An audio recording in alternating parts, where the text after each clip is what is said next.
Hello guys, this is Mauro from Infotech.com, and in this video I will walk you through to the new features and changes for the Windows 10 anniversary update.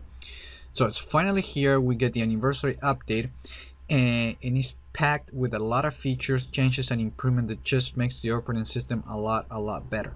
So there's a lot of things going on, so let me just get straight to show you everything that's new. I will start with the start menu because we get a new version of the menu. As you can see now, it looks pretty much the same as before, but now we get a left rail where we can access the power the power options, settings, file explorer, and other buttons, even the profile menu. And we also have in the middle, we have now a new unified list that combines the most used in all apps, so you don't have to be clicking and jumping around just to get to your apps. It's just one list that you can just open a start menu and scroll down, or click the letter just to jump to the letter where your app is, and just get a quick access to your apps, which is really nice. Now on the live tiles section, there is not a lot of new features, just one change that Microsoft is adding, which is support for chaseable live tiles. Basically what that means that before, if you saw a picture or a title of an article and you clicked it, instead of taking you to the actual article, which is open the app on the main page, and that article pretty much was nowhere to be found. Now it's up to developers to add this functionality, but now when you see the picture or when you see a headline and you click that, it would actually take you to the article or to that image, and depending on what the app has to offer. So for now, pretty much you're not going to see that, but on the future, when apps get updated, you might be able to get that function. So that's pretty much all that's new with the start menu. And now let me switch to tablet mode, because on the starter screen we also get some really nice improvements. Let me just switch to tablet mode. So that switches to this full screen version of the start menu, and pretty much the design aligns with the start menu that we see when we're not on the on tablet mode, with some key differences. Now we get a as you can see right here at the top, we get also the hamburger button, but we also get two additional buttons to switch between all apps and the pin tiles. Pin tiles is this section, and if we click the all apps, we get a new design list of apps that puts everything on the middle, which makes it a lot easier for devices with touch to get to the apps a lot quicker. So you can also, click the letter and jump straight to the section where your app might be, and you can just open it that way, which makes it a lot easier. All right, so that's pretty much okay. No, there's a few more things. Actually, there's one more thing, which is now we can actually, and let me just get out of the tablet mode, because this is actually in the on the settings section. And for tablet mode, now we get a new option. And if we open settings and we go to system and then we go to tablet mode, now we can actually use it automatically hide the taskbar. This is already available for the actual desktop, but we didn't have that for tablet mode. It only means that when you open an app, let me just go back to tablet mode. And as you can see now, settings, for example, is taking the full screen, and we don't see the taskbar at the bottom. But if we put the move the cursor to the bottom, we can still access to to the taskbar that way. When you go to the starter screen, the taskbar will be visible, because you need access to the task view, Cortana, and the back button. Mainly the back button and the start button. That's the reason why it will not auto hide taskbar when you use this option. But that's pretty much all the changes on regarding the start menu on regular mode and on tablet mode. So let me just get out of tablet mode, and let's go to Cortana, because now we have some a lot of improvements actually on Cortana. So let me just open Cortana right here, and let me go to the settings, and pretty much all the settings have been moved around, and there is some new changes. For example, like this one is new: keep my device from sleeping when it's plugged in. So I can always say, hey Cortana, and I hope that doesn't trigger. No, it didn't trigger. And we also now have an option which is on by default, and that actually turns on the Cortana now on the lock screen. I can't unfortunately I can't show you Cortana on the lock screen because you will not get it on the recording. But now if you have that option on, you can actually ask Cortana when your computer is locked, weather or directions and stuff like that. And also you can check this option if you want to access your calendar, more personal data. So you can allow that to happen on the lock screen. If you don't want that, you can uncheck that, and or you can even disable Cortana on the lock screen by just turning this off right here. I'm just gonna leave this on. And we also have what else? Now this is pretty important option that comes with the with Cortana. So if you have an Android phone and you install Cortana, you can push all your notifications from apps and missed calls, and for example text and apps notifications, and even you can actually get the notification if your battery is low, so you can you have to plug in your phone. And those notifications from your phone, it will get pushed, and you will see them on Action Center and here on your desktop on the with the new update. You can always enable or disable this, and you can edit the settings. So for example, let me just click the Windows Phone option. Let me see if that takes me or right here. So as you can see right here, I have like different apps that are turned on. By default, everything is on. So if you don't want to see a particular app sending you notifications, you can just disable those, or you can disable the phone completely by using the this first option, that is let this device get notifications from other devices, and that will turn off all notifications coming from your phone to your PC. But by default, if you have configured Cortana, it will push all the notifications to your PC from your phone. Also, this option, the upload notification from this PC to the cloud, basically if you have this on, which it should be, it would allow you to prevent for seeing the same notification twice. So basically, if you dismiss a notification on your on Action Center, it will actually disappear on your phone and vice versa, so you don't get an overflow of notifications. All right, what else is going on? Let me see what else is going on here. You can actually now also choose a language for Cortana. The default language that it uses to actually better detect your speech pattern and for better interactions with the digital assistant. That's pretty much everything that's new. Oh no, I'm forgetting something. Yeah. So now, if we are on, let me see if I can do this. Let me just open. Now, when you share a link, you can actually use Cortana and set that as a reminder. And as you can see right now, we can save this for later, but I'm not going to do that. And also, if we are creating reminders,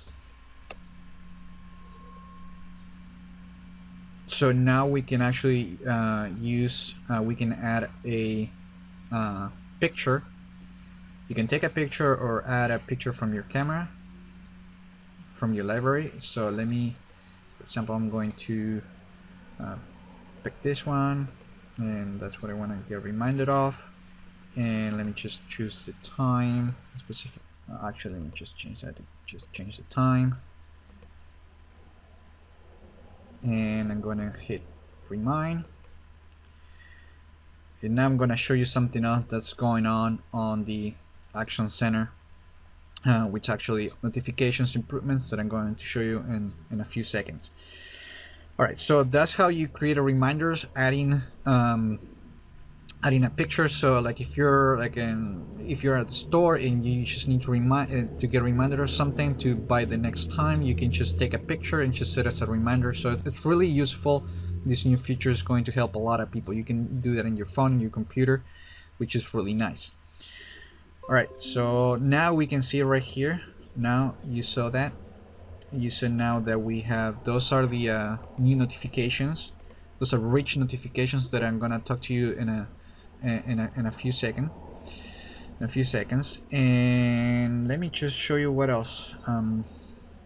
Oh, finally on Cortana, now you have this button that allows you to actually allows Cortana to listen to the music on the background and actually identify the song, so you can access that particular song or your library, or you can actually purchase from the Windows Store. This is the same as Shazam, if you ever use that app, or in Siri from Apple, and Google now also offers the same functionality, but now we also get it on Cortana, which is really nice. So now let's move to the taskbar. As you can see, it pretty much looks the same, but there is quite a few changes. For example, now we get the now the settings have been moved to we're no longer going to see the control panel settings. Now when we right click and we need to access to the taskbar settings, we actually are taken to a new page on the settings app that allows us to get to all the same options that we used to see before. And there is a few other options as well that I'm going to show you in a few seconds. All right, so what else is going on? Oh, right, yes, batch notifications. These are new kind of notifications that are lightweight, and they will appear on next to the button on the apps on the taskbar. So let me just use the alarm. Let me see if I can show you really quick. I don't have any new email, but it will show the number here. But let me just show you really quick how they look like. And as you can see, I just turn on the alarm, and you will see now that it has a notification. And each app will have like a different badge that will show. For example, like I said, like if you have some unread emails, unseen emails, you will see the number of those updates right here. It will say 1, 2, 3, or the many unseen emails. It doesn't, for example, for the mail app, it doesn't show you the mails that you have that you haven't read. It's more about things you haven't seen. So if you if you see a badge with a number of 5 and you open the mail, the badge will disappear, but you still haven't read those emails. So let me just disable the alarm. And also now we get the Action Center button relocated to the far right instead of next to the left of the to the clock. And we also get, when we click the time and date, we get a new flyout for the time, which actually shows us the calendar. Right now I don't have any new events, but if I want to add an event, I can click the plus button. It will take me to the calendar app. And let me see if I can just create an event, and just going to save and close. When I close that, and then when I go back, we're now going to see that I have a new event. And if I click the event, it will actually open the calendar up again, and it will take me straight to my to that appointment, or the work that you need to like get done. All right, so also on the taskbar we also get a there is some improvements. It's a small improvement on the volume menu. So now if we have multiple outputs for audio, you can just select that instead of going to the settings and having to change that. So I can click right here and switch really quick to anything, and you can see which audio output you're currently using.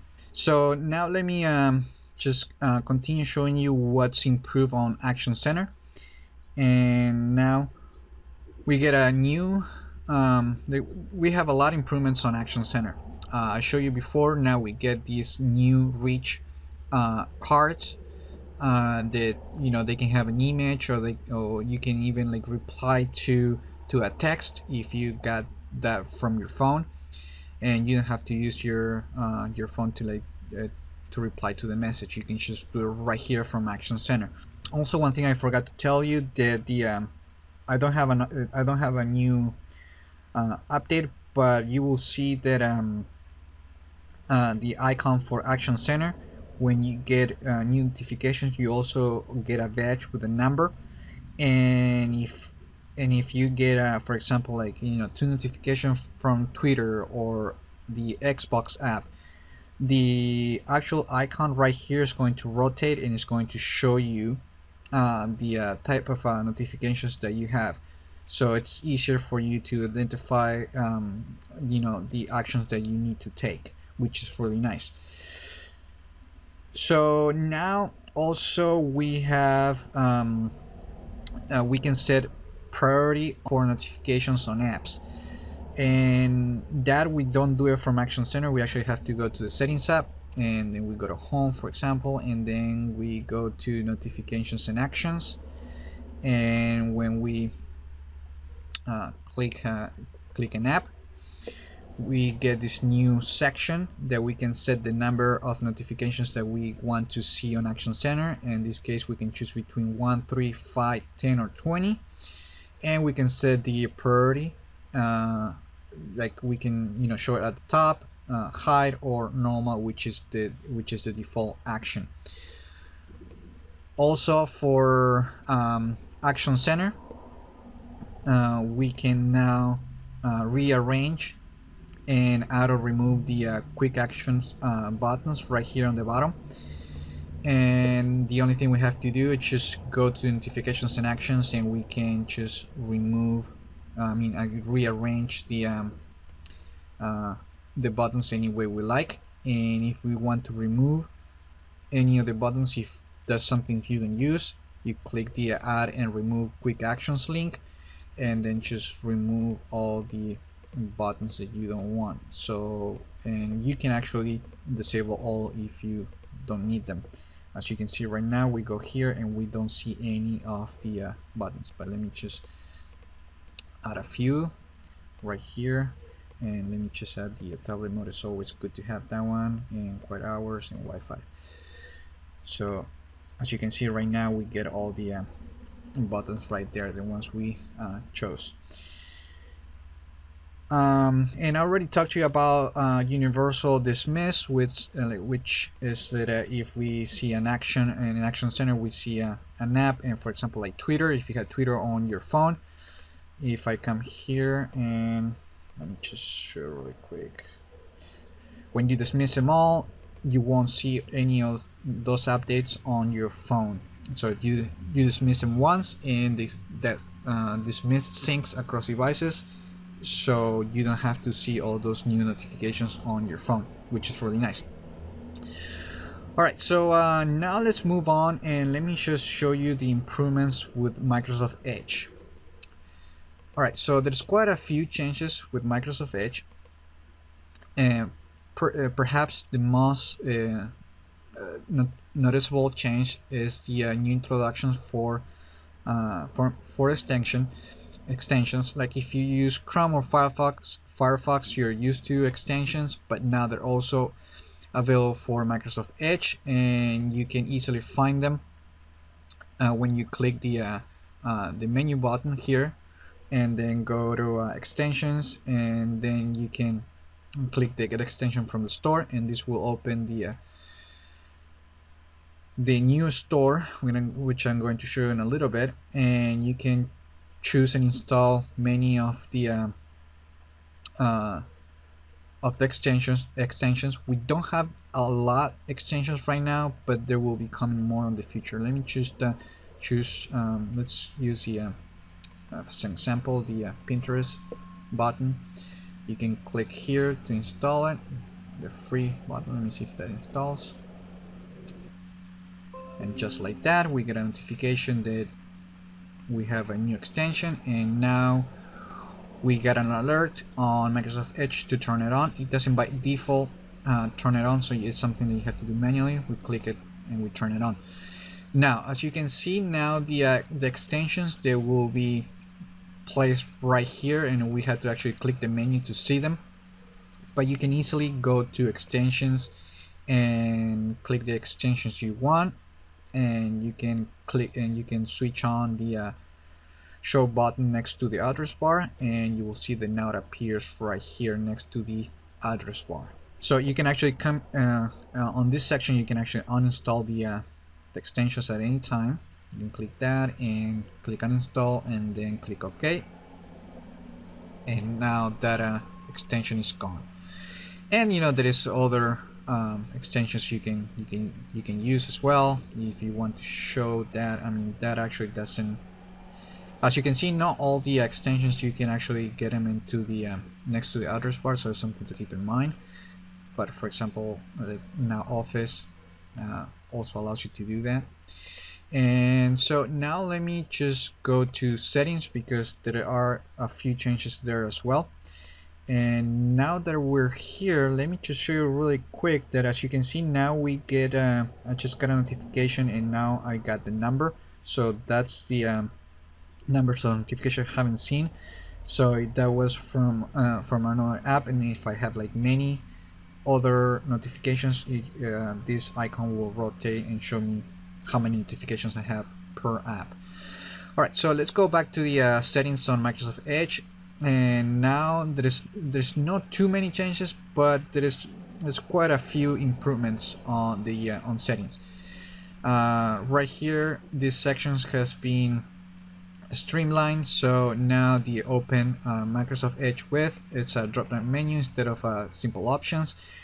When we go to favorites, now we can actually import from Firefox, which we didn't have before, and now we have the options to only show icons on the favorite bar, so we can actually have more links on the favorite bar. So, and now if we right click, we can also create folders. Let me just folders, just leave it like that, and let me just show you really quick that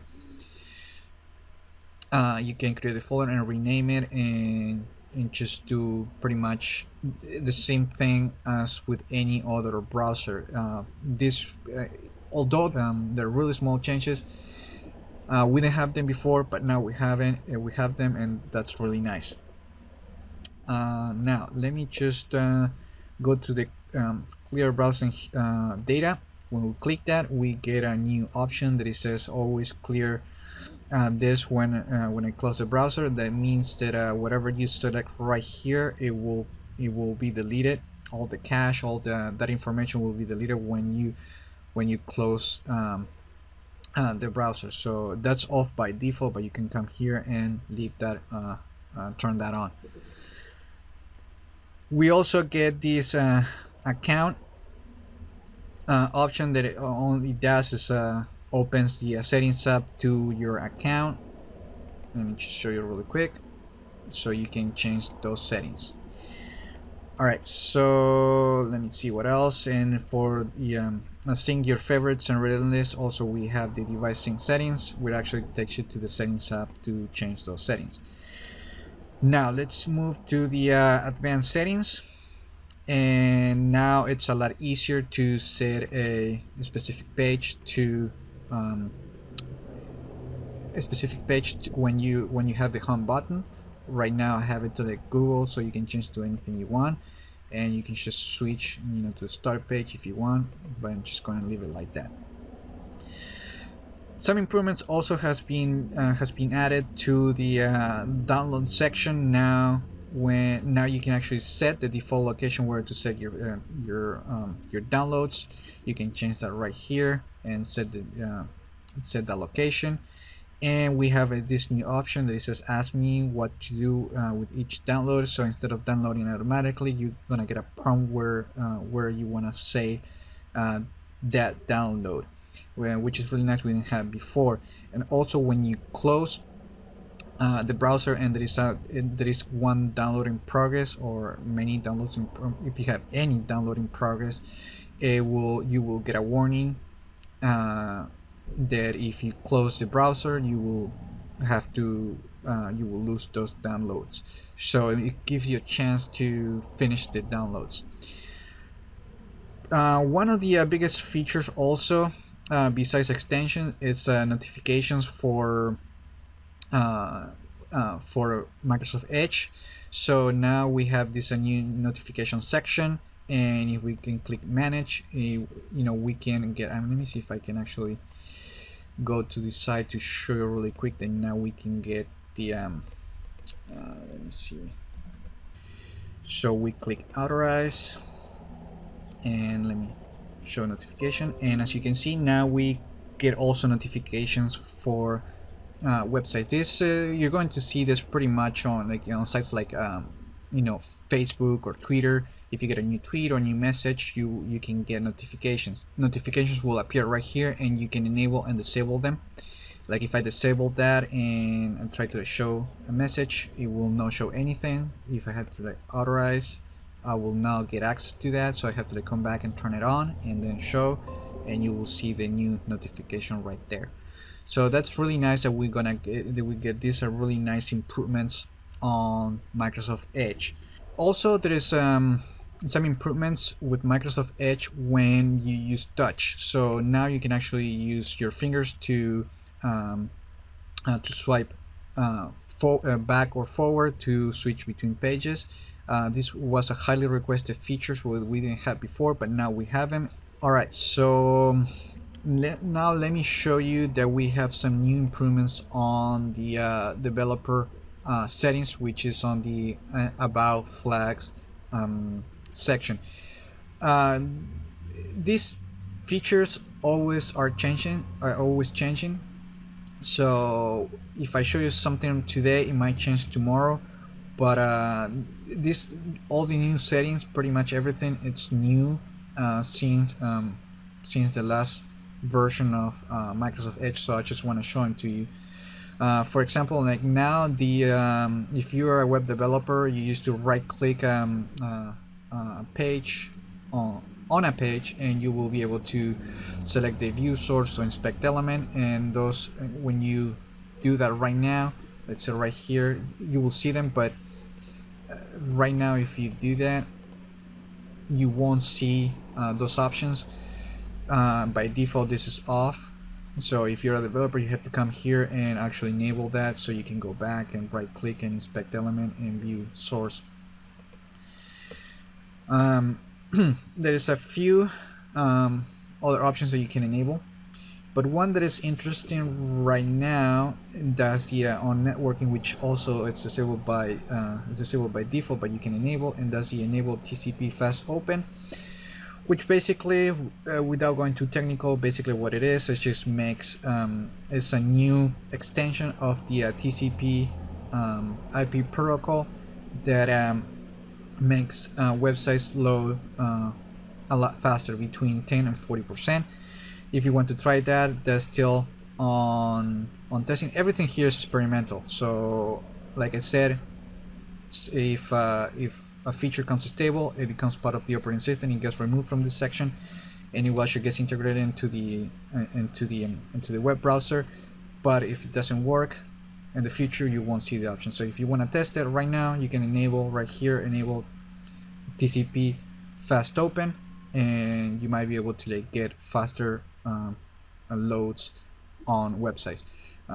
Alright, so a few other changes includes we can actually right click and pin a tab to the web browser right here above the address bar, and if you close the browser and you open it up, you will still see that pin tab right there.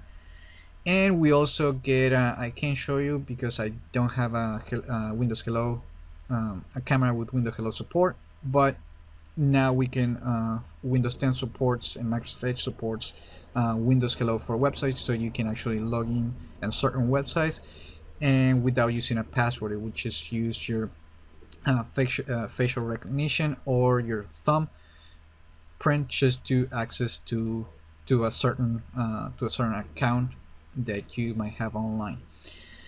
All right, so those are the major changes coming to Microsoft Edge. So now let me just jump into pretty much one of the biggest features on the Windows 10 anniversary update, which is Windows Ink. Windows Ink is just a new name for the pen support, which has been part of the operating system for a long time. But now Microsoft is focusing on making pen support a big part of Windows 10. By default, that comes on by default on touch-enabled devices such as the Surface Pro 4 and Surface Book. But you can actually use that feature, Windows Ink, on devices that don't have touch. If you have a computer with no touch support, you will not see the icon. So you come to the taskbar, you right click and click the show Windows Sync workspace button, and you will see that right here. And then when you click the pen, you will get access to the three main apps, and which is Sticky Notes, Sketchpad, and the Screen Sketch. Sticky Notes, you already know this feature, but now it's been improved. There is a new version, and now it actually integrates with Cortana. So if we go to the settings, you can change the color of the sticky note, but if you click the settings button, you will get access to the enable insights, which is off by default, but you can come here and enable that. And when you go back to the sticky note, you can actually says like remind me tomorrow to buy milk. When you do that, you will see now that tomorrow, because that's a date, now it's blue. When we click that, we actually can create a reminder using Cortana. So if we click at a reminder, it will open Cortana. So we get a sticky note and we can set a reminder, and I'm just gonna put that. It says like 12 a.m. I'm gonna click yes, and that's it. So I created a reminder from a sticky note. So that's pretty much everything that's new on sticky notes. And let me just close this, and now let me go back to the Windows Ink workspace and go to the Sketchpad, and basically that's what the name says. There's just a whiteboard that you can change the pen, the kind of pens, and you can change the size and colors. Let me just change this, and you can do whatever it is that you like. This will work better if you use a pen. I'm using a mouse, so you can see that I'm not doing really good doing the drawing. One of the neat feature with this is the digital ruler that we have right here that allows you to do straight lines. So right there, let me just erase some of the stuff so I can show you this well. Now we can draw straight lines, and if we want to move it, if you're using the mouse, just use the scroll button, so you can scroll anywhere, any angle you want, and you can just draw your lines. So of course we get some additional options. You can use, if you don't have a pen, you can use your finger on a touch enabled device right here, and you can delete this, copy and share it. If I close this, it will stay on the Sketchpad, but if you save it, you can't edit it again, so it just becomes one image. On the sketch, on the screen sketch, it actually takes a screenshot or whatever is on the screen at that time. As you can see right now, I have an empty desktop, and we can actually, do any drawing we want. We can actually use the ruler as well here, and I can move it with the wheel on the mouse, and just do your lines or whatever it is that you want, and you can save that. If I close this, it will not retain the image, and you have to start over. As you can see right now, it's all empty, so it doesn't save it. These are just examples. The thing with the Windows Ink workspace and Windows Ink, it's just to like get developers started, so they can build their apps, so we get more full feature apps, so we can do a lot of more things. On the Windows Ink workspace, we also get the recently used apps that they have support for Windows Ink, like OneNote, for example, and Microsoft Edge. And then we have some suggested apps. These are apps from the store, and actually these might look like ads for a lot of people, but these are nice because we still don't know how many apps have support for Windows Ink. So that's really nice that we get those.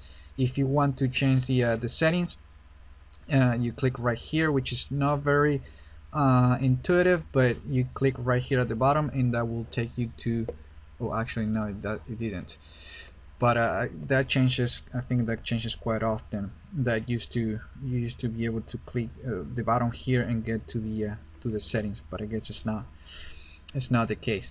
Basically, where that will take you, oh, that's because I'm using a device that doesn't have a pen support. Alright guys, so I removed it into my Surface Pro 3 to show you really quick the pen and Windows Ink options when you go to settings. So basically it's just open settings and go to devices, and then pen and Windows Ink, and then you will get to these new settings that for example, for pen, you can actually disable the visual effect if you want to. Like when you're clicking, you get an effect. You can disable that if you don't want to.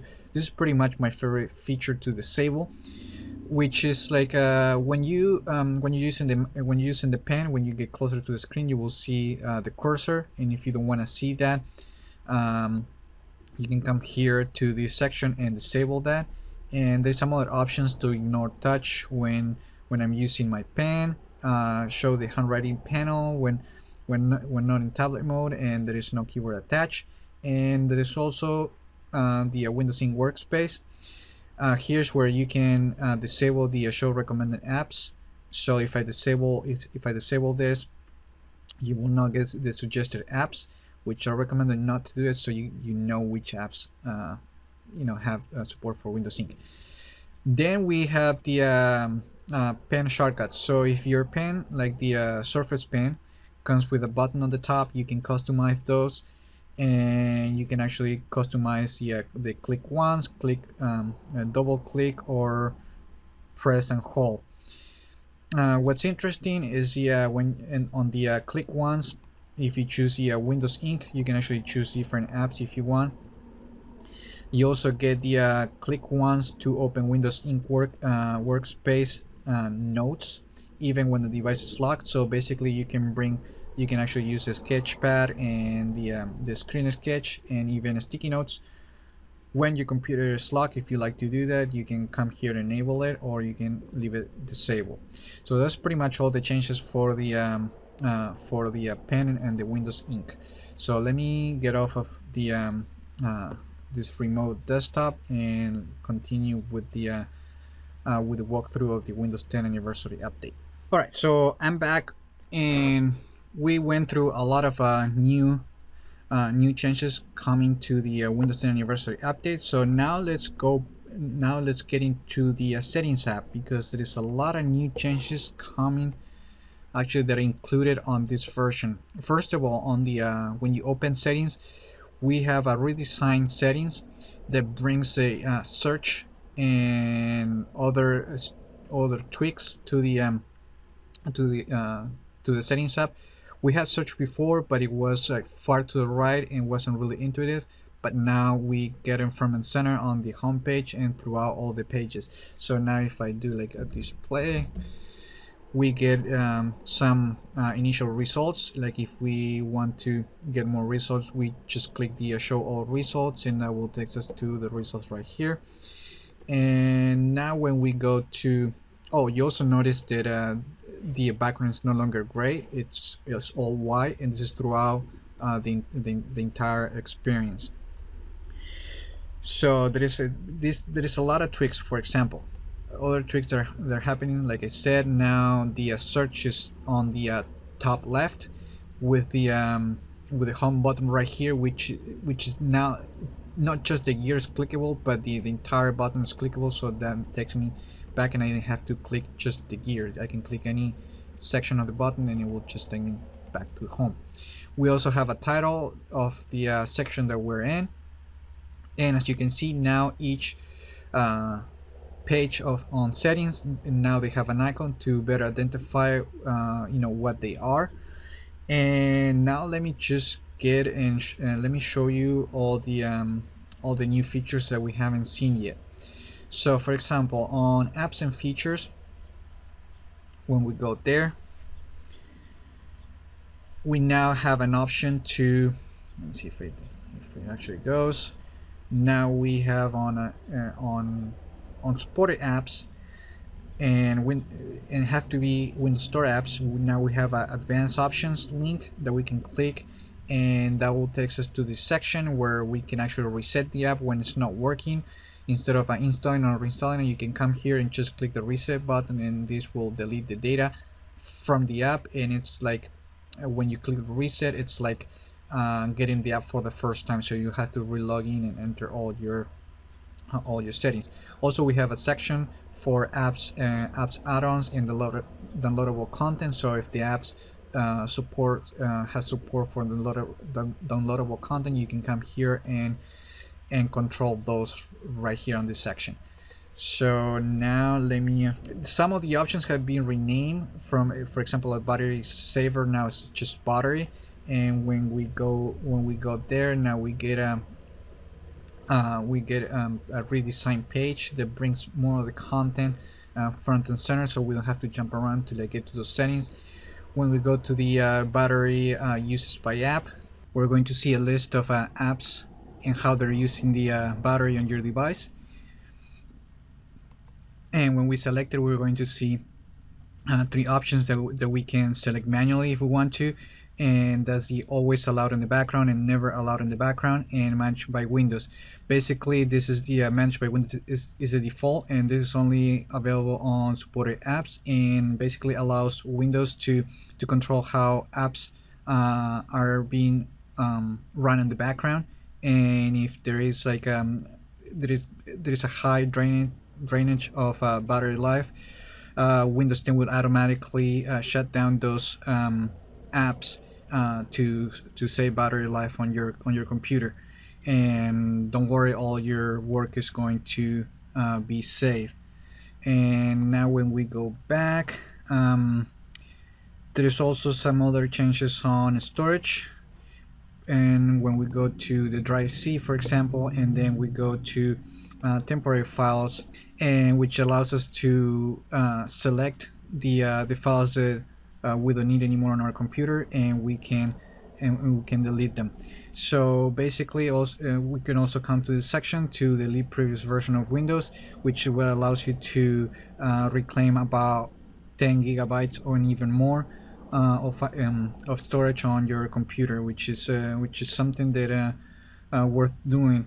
Anyways, like if you don't delete the previous version of Windows after the upgrade, after 30 days, and the previous version will delete automatically from your computer. But if you need the storage right away, one way to get more room on the hard drive is coming here and deleting these files. Alright, so let me go back, and then we go to tablet mode. We already saw that, and this is also new project to this PC.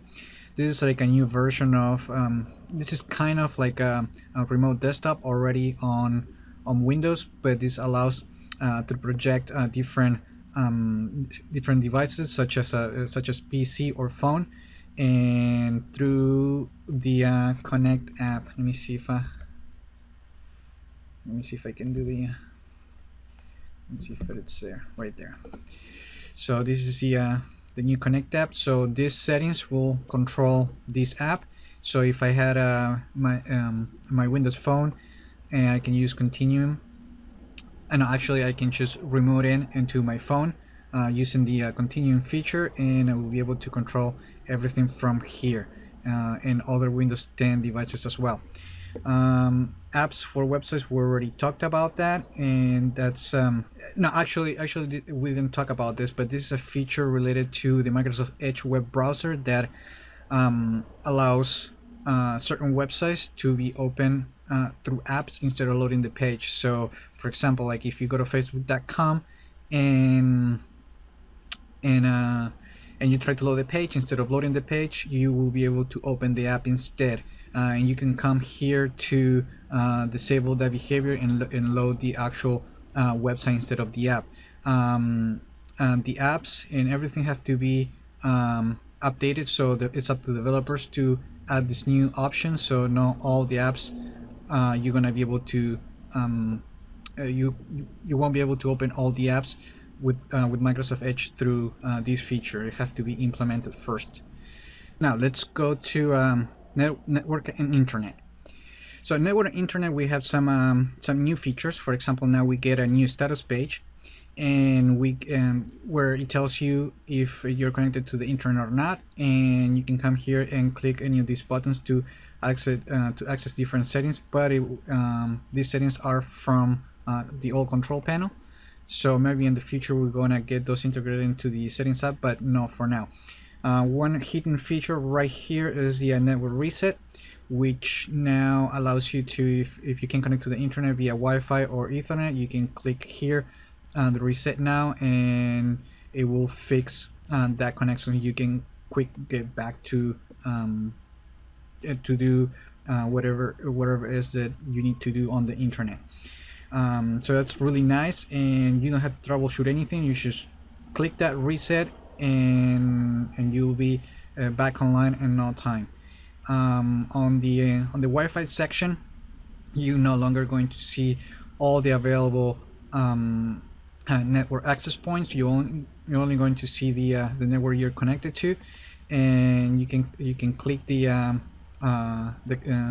that connection and get some. You can see some of the settings, and those are not new settings, so we've seen those settings since the first release of the Windows 10. And now on Windows 10 anniversary update, you're not going to see the option to share automatically your network credentials with Facebook users or other contacts. That's pretty much all that's new. Some things has been moved around, so it just now the page is more consistent and everything is in one place. Also, another feature on the Windows 10 anniversary update is the mobile hotspot that we can see right here. With a single click, we can share our connection to with other people, and you can click the if you have more than one Wi-Fi connection or cellular data to connect to the internet, you can change it here before you turn this on, and here you get the network name and network password that you will need to give other users to connect to online through your computer. You also have another option to turn on remotely, so to allow devices that are close by and they're connected via Bluetooth, their pair to your device will be able to actually turn on the mobile hotspot.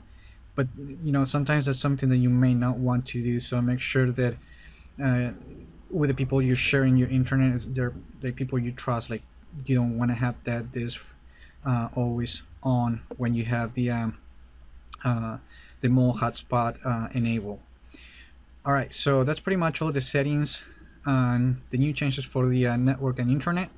And now let's go back to personalization. And personalization, we're going to see new changes on colors. Now we get perhaps the most interesting feature here is the dark mode, that you can just switch to dark mode on your apps. It's not for the entire operating system, it's just for apps. And I'm going to switch back to the light, and we also have this option. It says a show color on the title bar. As you can see right now, it switched from blue to just white, and we like that. So I'm just going to leave to show the colors on it. So let's go to accounts. On accounts, the your info page and email and other accounts has been separated into two different sections. On the previous version of Windows 10, you had these two and one section. Now it's split on two. So that's pretty much all that's new here. But in signing options, now we're going to see Windows Hello that appears on as an option, even if you don't have a Windows Hello camera or device like a fingerprint scanner. Basically, it's like, it's letting you know that the feature is there, and you can click this link to get a device with Windows Hello. Perhaps the only big change here is the privacy. In the privacy section, this is new. This option, the show account details such as email on the sign-in screen, is off by default. This actually removes the email address from the lock screen, which a lot of people complained about in the past, and this is something that you always want to keep it off, so you don't give away your email address when you lock your computer and you're in a coffee shop or in a public place. It keeps your personal data more secure. Alright, so that's pretty much all that is on accounts. On time and language, there is nothing new. Let me double check. No, there is nothing new there. On ease of access, there is nothing new there either. And on privacy, we're only going to see, on general, we're going to see two new options, which is the let apps on other devices open apps and continue the experience on this device, and let apps on my devices use Bluetooth to open apps and continue the experience on this device. These are two new options, and this is how one is on and the other one is off by default. It is unclear how this is and works on the devices yet, so maybe on the future Microsoft is going to explain this, how this is really gonna work to unify better your computer with other devices such as phone, tablets, and things like that. Alright, so that's pretty much all that's new on the privacy section, and now we're going to go to update and security. In update and security, there are a few new changes. For example, like I don't have it here for some reason, but now we have on Windows Update, we have something called active hours. Active hours allows you to set the a time range where you will be actively using your computer, and this allows Windows not to install updates and do some restarts.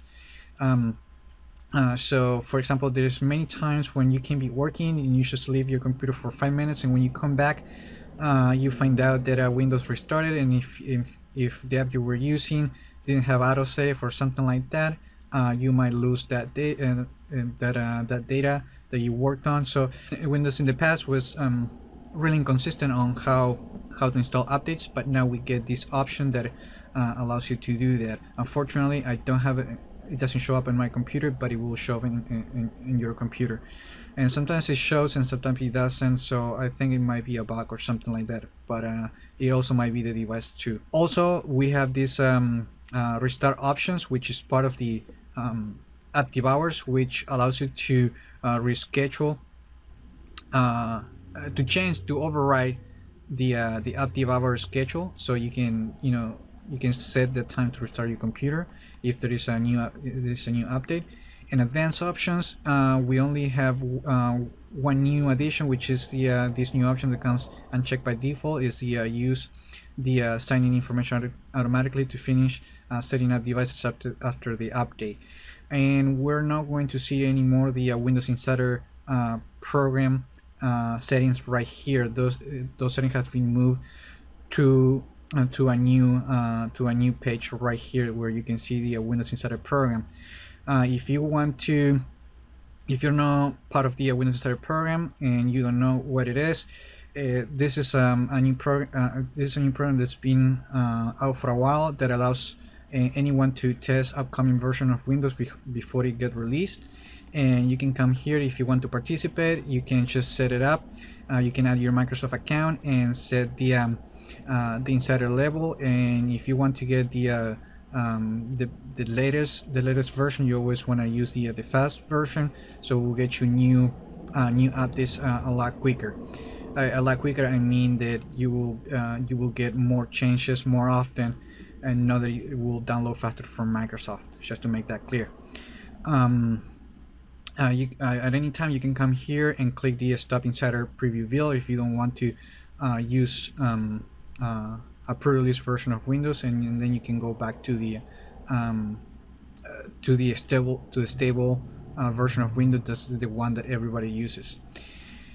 All right, so let's go back to Windows Update, and now let's go back to Windows Defender, because there is a really good feature that's coming on this version of the free antivirus that Microsoft is always bundles with Windows 10, and that's called limited periodic scanning. Limited periodic scanning, it's a feature that is only available for those computers that use a third-party antivirus, such as like Symantec, Norton Antivirus, McAfee, or AVG, or any other paid software or free. Basically, it's not new, but you can pay a lot of money for any premium software, but no one can guarantee that you will be 100% safe of virus and malware. So everybody knows that. So what Microsoft is doing right now is adding this option which allows Windows 10 on those devices that have running a different antivirus to scan their computers every once in a while, and to scan and detect and remove any kind of malware that the other antivirus couldn't detect. So if you want to get more protection for your computer, if you're not using Windows Defender, you can turn this on. This is off by default. You have to come to this section and enable manually. And don't worry, Microsoft makes sure that this feature will not affect performance, battery life, and it will not conflict with your current antivirus. So Windows Defender will stay disabled until the time comes for Windows 10 to do the scan, and it will just scan your computer and remove any threats that your antivirus couldn't detect. Also, we get a open Windows Defender button right here, so the only thing it does is open the Windows Defender actual antivirus. Let me see if I can see right there. And as you can see right now, it says Windows Defender periodic scanning, it's on, and which is what we did.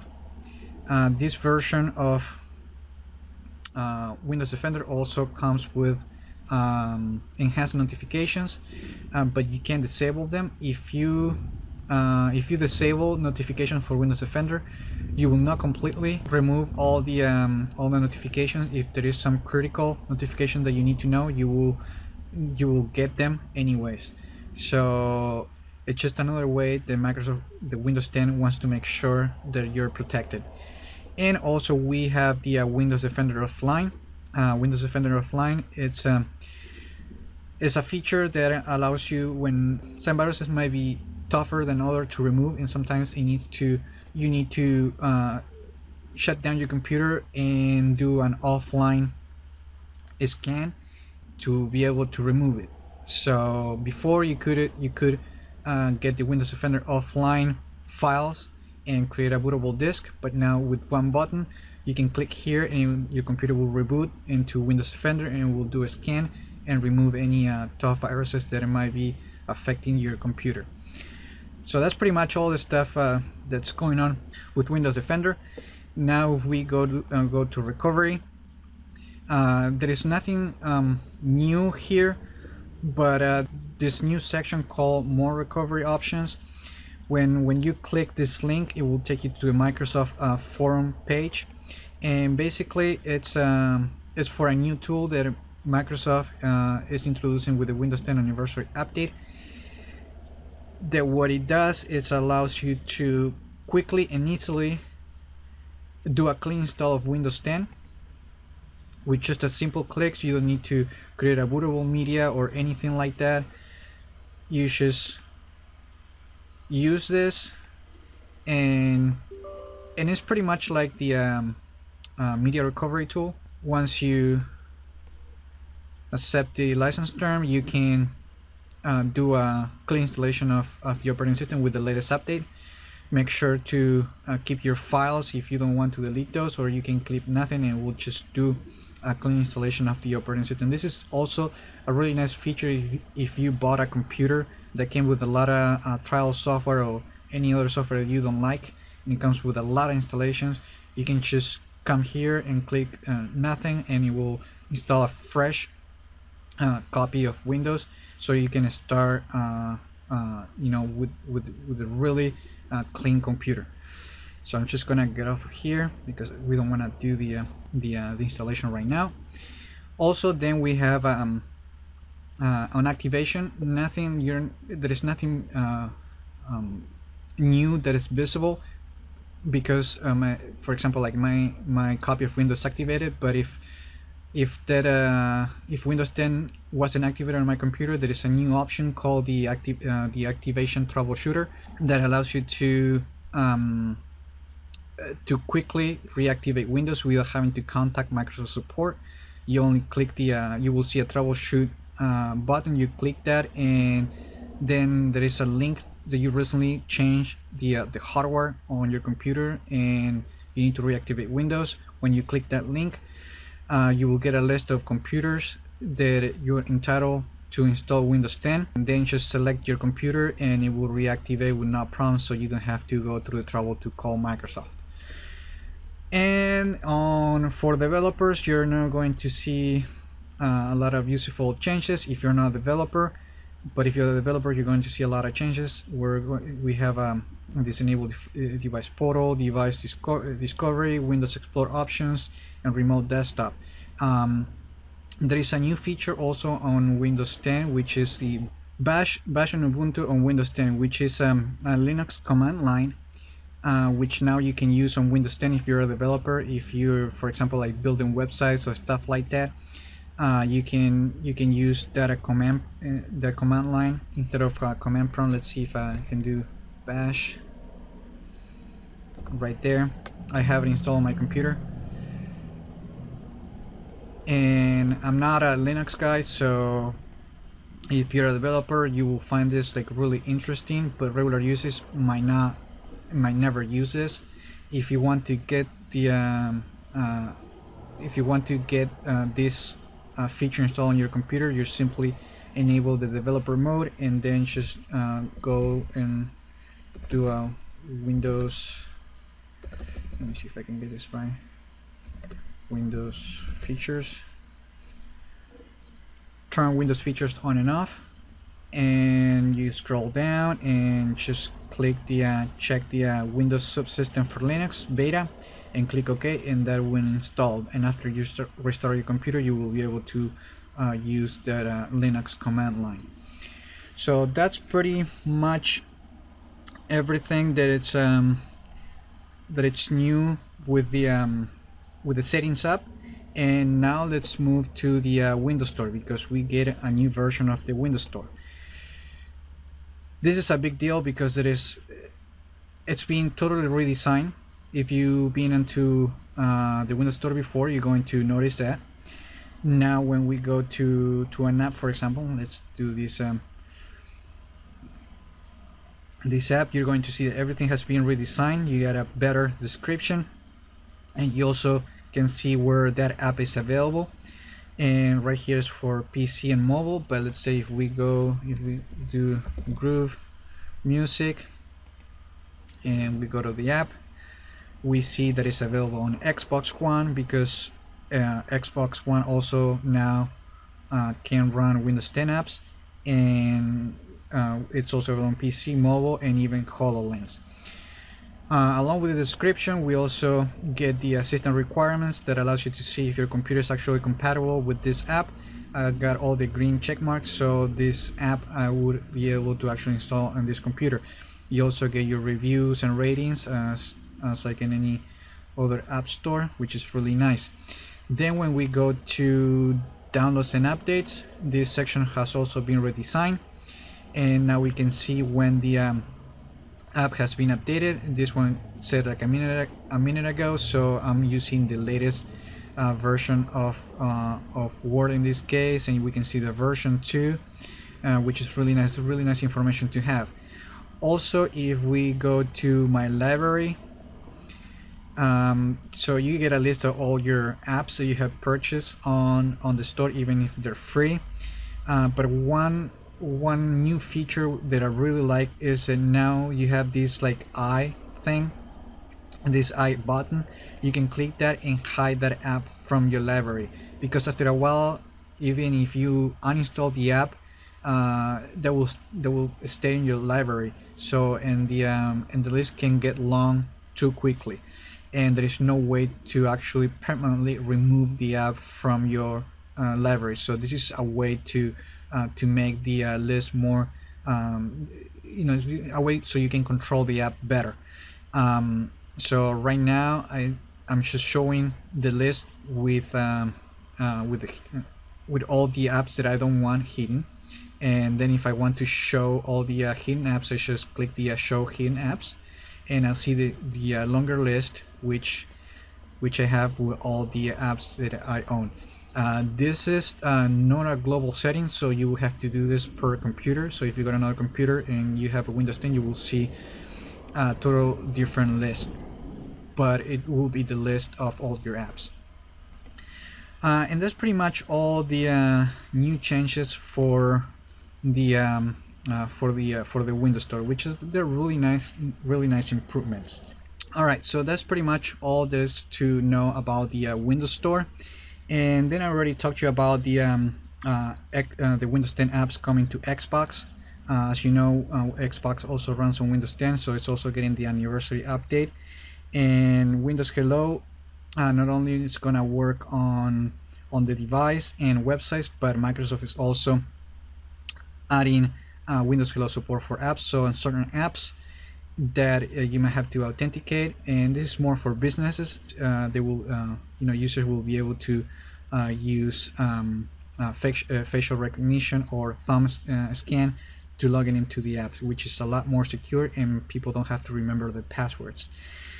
Also, on this version of Windows 10, on the anniversary update, we have the new Skype Preview, which is the new Windows Store app for the